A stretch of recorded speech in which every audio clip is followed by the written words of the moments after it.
The whistle blew, and the world exploded into chaos. My cleats skidded across the frozen turf as I dove for the ball, only to watch it sail past my fingertips into the end zone for their winning touchdown. Coach Wesley's voice cut through the roar like a knife. "Cameron, you're benched. For good."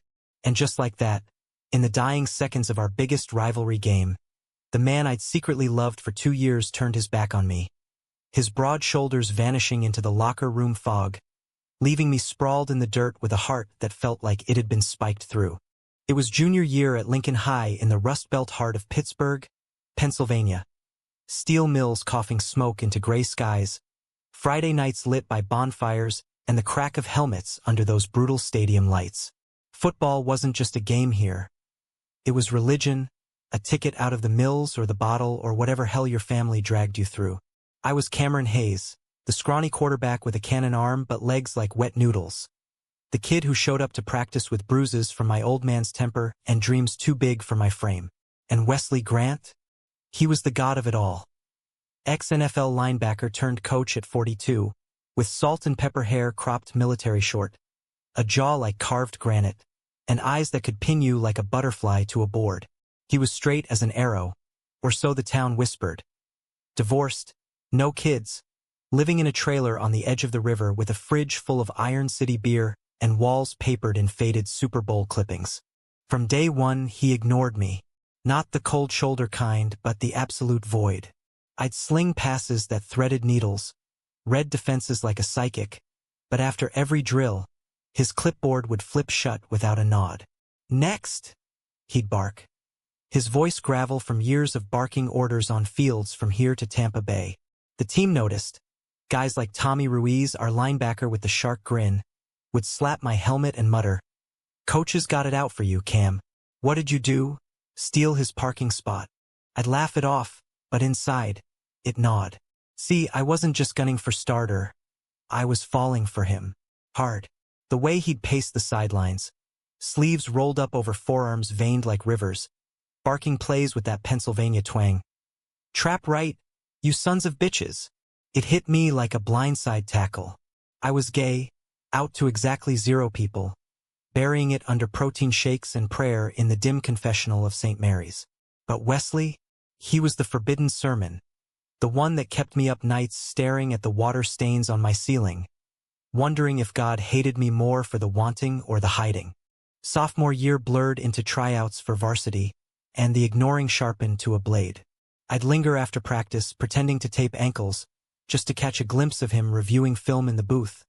Head bowed, pen tapping his lip, that faint scar above his brow from some long ago hit glowing under the projector hum. Once, I mustered the guts to ask about a route adjustment. He glanced up, eyes flat as Lake Erie. "Hayes, you think you're ready for my secrets? Earn it." Then nothing. Zilch. For months, the team started calling me ghost, unseen, unheard. My throws got wilder, my focus splintered.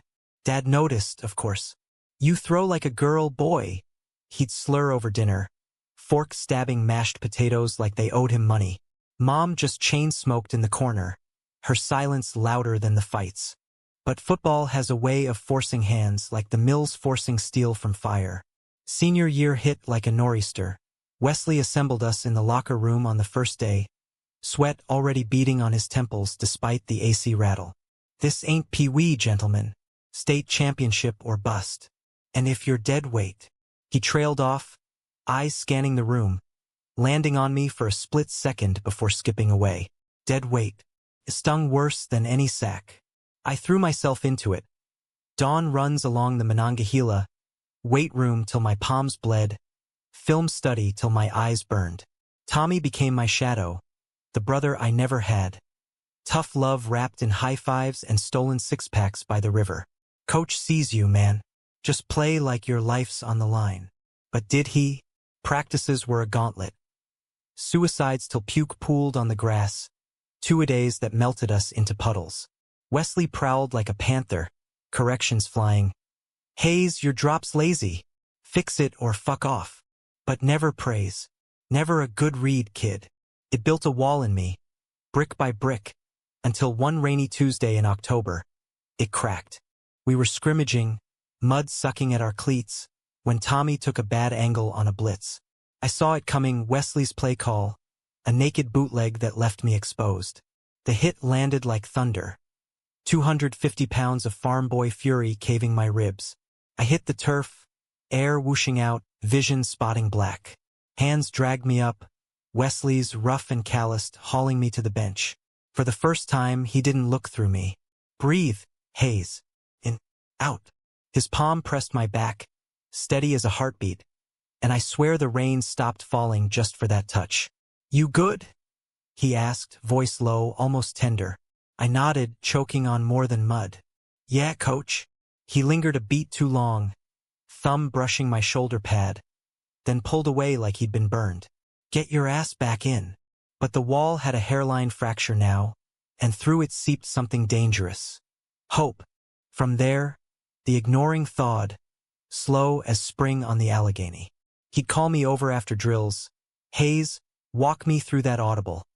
And we'd huddle on the dew-slick field, his breath fogging the chill air as he sketched plays on his wristband. Up close, he smelled like Gatorade and Old Spice, with undercurrents of the river mud that clung to everything Pittsburgh. Our talks stretched. From zone coverages to his glory days with the Steelers, how a torn ACL sidelined him forever. Football's a cruel bitch, Cam, he'd say, staring at the horizon where the mills belched fire. Takes everything, gives back scraps. I'd nod, heart hammering, stealing glances at the crinkles around his eyes when he laughed. A rare, rumbling sound that vibrated through me. Was it my imagination? Or did his hand graze mine once? Passing the playbook? Did his gaze hold a fraction longer? Searching? I buried the questions deeper than my routes, but they bloomed anyway, wild and unchecked. The team gelled like never before. We steamrolled districts, the stands a sea of black and gold waving terrible towels. Tommy crowed about scouts sniffing around. You're getting out, Hayes. College ball, baby. But my eyes were always on Wesley, charting his moods like weather vanes. He was unraveling, subtle at first. Extra beers after losses, pacing the sidelines with a tick in his jaw. Rumor mill churned. His ex filing for alimony.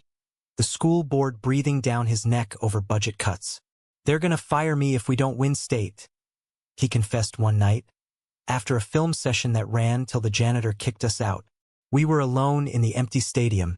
Echoes of cheers long faded. I wanted to say it then, how I'd follow him anywhere, how his trust was my lifeline, but the words stuck like turf in throat.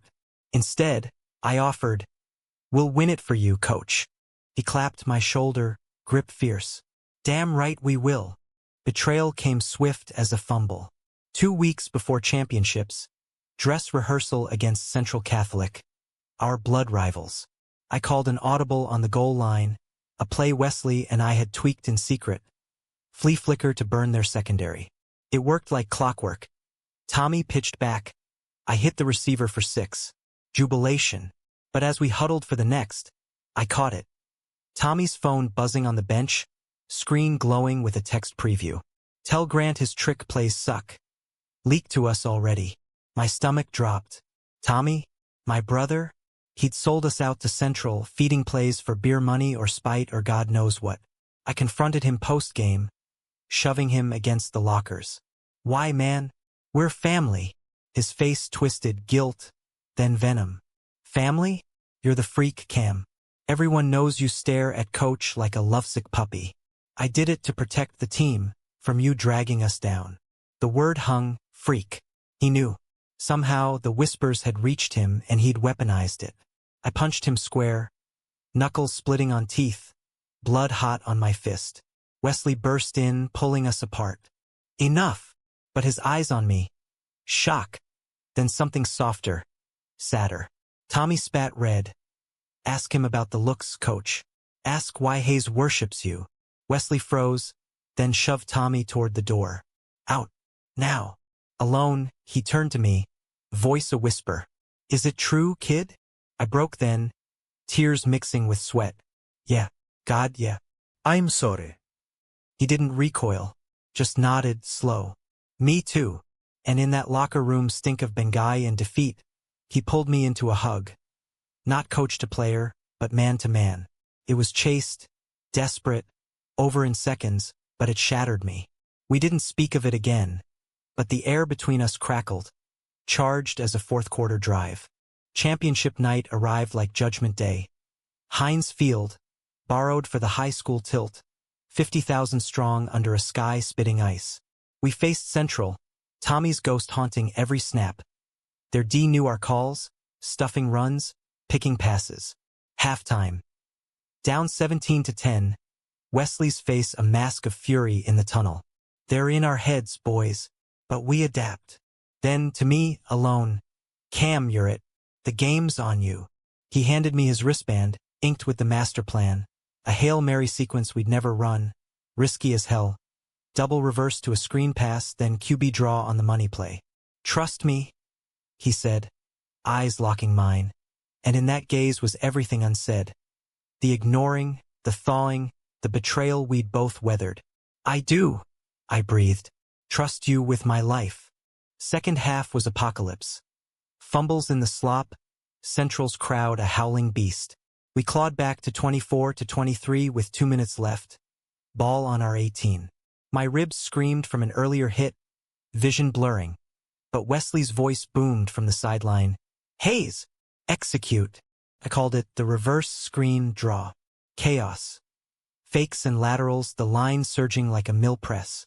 Central bit hard, over-pursuing, and there it was, daylight. I tucked the ball, juked a linebacker, and sprinted.